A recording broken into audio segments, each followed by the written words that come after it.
Ever get that feeling?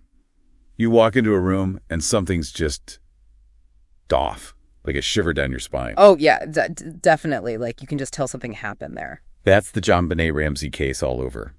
A mystery wrapped in an enigma. Totally. This deep dive, we're tackling one of America's biggest unsolved puzzles, who murdered a 6-year-old beauty queen in her own home on Christmas. And it's so enduring, this case. You know, it takes you right inside a family's worst nightmare. Picture it. December 1996, the Ramseys, seemingly perfect family in Boulder, Colorado, their Christmas turns into a horror movie. And it all starts with this crazy ransom note, right? Like something straight out of Hollywood. Right. Out of the blue. Patsy Ramsey finds it, Yeah. demands $118,000, which, get this, is the exact amount of John Ramsey's work bonus. Yeah, that's one of those details that makes you go, wait, what? It's either a wild coincidence or someone was trying way too hard to throw off the cops. Makes you think, right? Like, did they want us to suspect the husband? Exactly. That's what investigators thought at the time. It's like, too perfect, you know?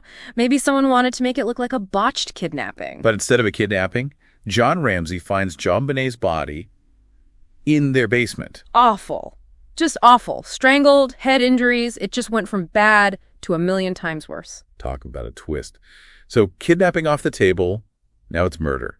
And suddenly, everyone's suspicious. Was it an intruder? Someone the family knew? Right. And the fact that there was no forced entry, that just throws gasoline on the fire. Because now you're thinking, did the killer know the layout of the house? Did they have a key? Okay, so let's talk about the intruder theory.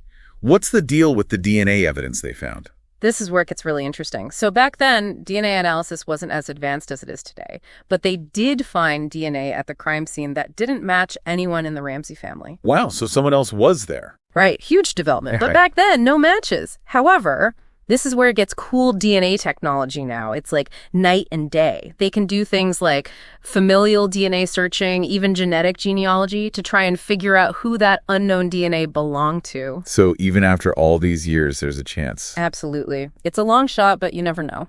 It's just mind-blowing, the idea that they could solve it with tech that didn't even exist back then. Yeah. But going back to the actual investigation, I got to be honest, the way they handled that crime scene makes you wonder if they were even trying. Yeah, it's a textbook example of what not to do. You've got friends and family walking through the house, potentially contaminating evidence. Unbelievable. I know, right? It's like, imagine those first few hours after a crime. It's a snapshot in time, right? Every little thing, a hair, a fiber, a footprint, it's a potential clue. But when you compromise a crime scene like that, it's like taking that snapshot and just smearing ink all over it. Completely ruined. Exactly. And then on top of all that, you've got the media frenzy. This case was everywhere and everyone had a theory. It must have been insane for the investigators trying to sift through all the noise. Oh, absolutely. I mean, the constant coverage, the speculation, the leaks, it's got to add another layer of pressure to an already impossible situation. So here we are all these years later and still no arrests.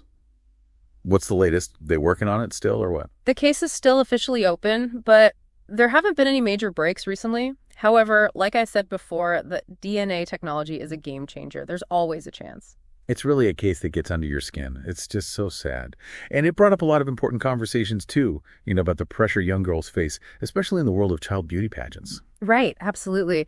JonBenét's case really forced people to confront the darker side of these competitions, the exploitation, the pressure, and those conversations are still relevant today. They are, definitely. And that's what's so fascinating and so frustrating about this case. It's got so many layers, so many what ifs. It makes you think, what if we could go back in time, knowing what we know now? What would be the key to unlocking this whole thing? It's a haunting thought, for sure. And I think it reminds us that some mysteries, as much as we want answers, may stay with us unsolved. It's true. Some cases just stay with you. Yeah. Well said.